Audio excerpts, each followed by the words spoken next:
ये और मैं जल्दी से 3 रीजन्स की बात करूंगी, बहुत ही जल्दी, क्योंकि बार बार जब ये बात उठती है। अभी मैं कहीं गई थी जहाँ एक्चुअली त्रिवेंद्रम गई थी, जहाँ एक साइंस स्टूडेंट ने मुझसे कहा कि हमें कभी क्यों नहीं सिखाया गया कि कश्मीर का एक्सेशन कैसे हुआ हिंदुस्तान में।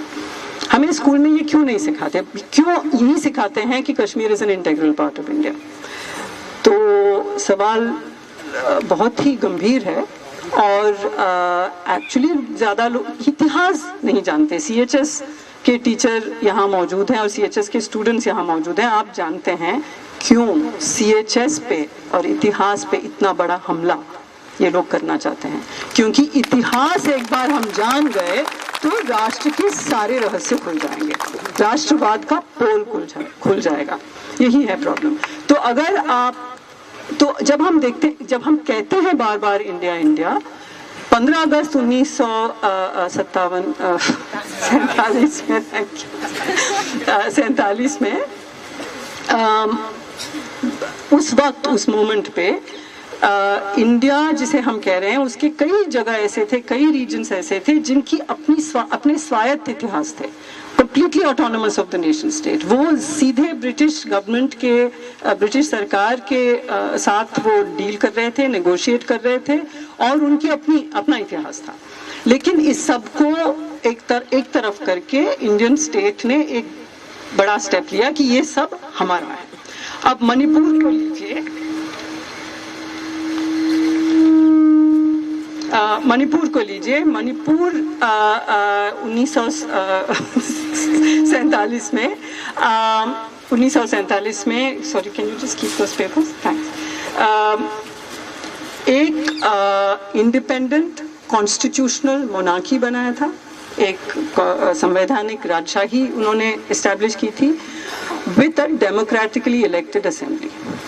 ये ब्रिटिश के साथ जो नेगोशिएशंस चले थे वो ये हुआ था बिल्कुल जनतांत्रिक तरीके से, कॉन्स्टिट्यूशनल मोनार्की, एक असेंबली जिसमें लोगों ने चुनाव लड़े लोग और वो मणिपुर एक कॉन्स्टिट्यूशनल मोनार्की बन गया था। लेकिन विद इन मंथ्स मणिपुर के राजा को यानी कि हेड ऑफ स्टेट को गिरफ्तार किया गया और मणिपुर को मर्जर के लिए जबरदस्ती उसको मर्ज किया गया इंडिया के साथ।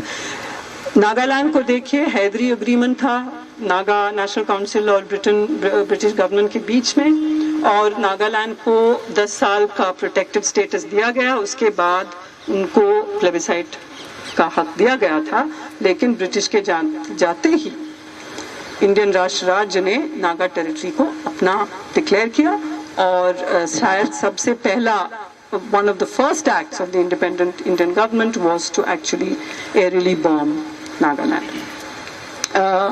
कश्मीर की कहानी एक्चुअली यहाँ मुझे बताने की ज़रूरत नहीं है, आप सब जानते हैं कि जो प्लेबिसाइट, जो प्रिंसिपल अपनाया गया बाकी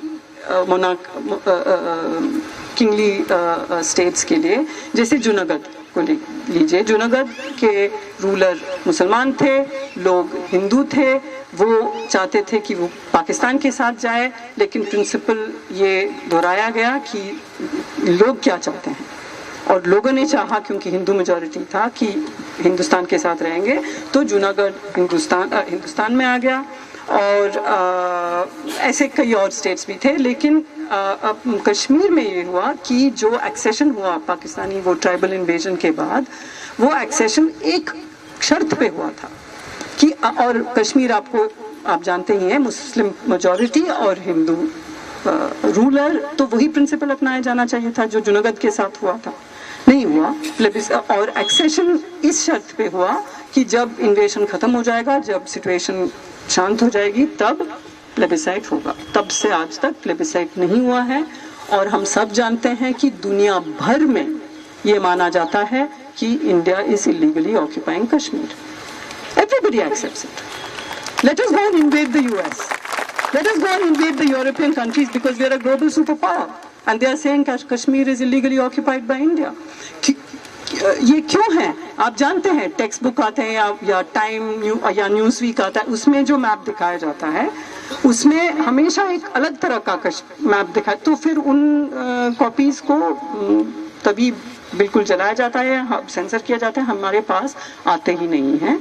तो जब दुनिया भर में इलीगल ऑक्यूपेशन की बात हो रही है कश्मीर की, तो हमें सोचना चाहिए कि आज़ादी एक नारा उस तरह का नहीं है, और मतलब बिल्कुल जायज़ नारा है। और अगर कोई आज़ादी का नारा उठाता है कश्मीर से, तो हम कम से कम ये समझें कि दुनिया में इंडिया को किस तरह समझा जाता है। इट्स एन इम्पीरियलिस्ट, इट्स बिल्कुल एक साम्राज्यवादी देश की तरह माना जाता है। तो क्या हमें इस पे गर्व होनी चाहिए? गर्व होना चाहिए।